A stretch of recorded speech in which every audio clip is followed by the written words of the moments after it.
Живи се фатени. И од овој криминал бегање нема, а сите се во оваа криминална пирамида. Од врвот па надолу, а на врвот Заев. Знаат дека се виновни. Се гледа стравот во нивните очи. Затоа што знаат дека се изрекетирани многу бизнисмени и во прашања се десетици милиони евра. Знаат дека не испорачаа правда и знаат дека правдата сега доаѓа по нив.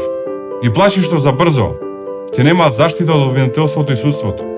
Заробеното обвинителство ќе се ослободи, а притиснатото судство ќе почне да носи одлуки исклучиво по устав и по закон.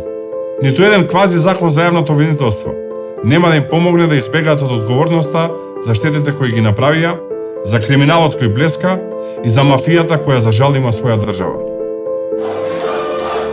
Во овие познати историски моменти, ниту тогашната генерација, а ниту пак вие, почитувани граѓани, ни во најлошите соништа, не претпоставувавте дека ќе дојде време во кое ќе биде грев да го споменете името Македонија, но дека народот осиромашува, елитата на власт ги полни партиските джебови со вашите пари.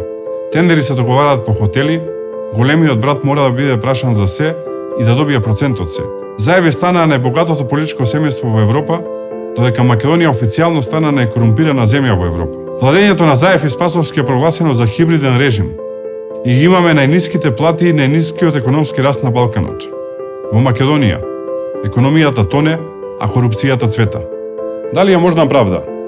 Да. Дали е можно ние да ја донесеме? Гарантирам, нашата генерација има сила, знаење и мотив да постигне успеси кои ќе ја променат оваа грда реалност за која Заев е виновен. Македонија од секој удар кој бил нанесен излегувала посилно и силно возвраќала на ударот. Македонскиот идентитет значи да си победник и ние ќе ги донесеме победите. Ќе ставиме крај на поразите затоа што тоа и го должиме на Македонија. На Република Македонија следуваат промени на подобро. Подобри времења, квалитетни реформи, почитување на принципите и позитивни резултати кои ќе ги почувствува секој еден од вас.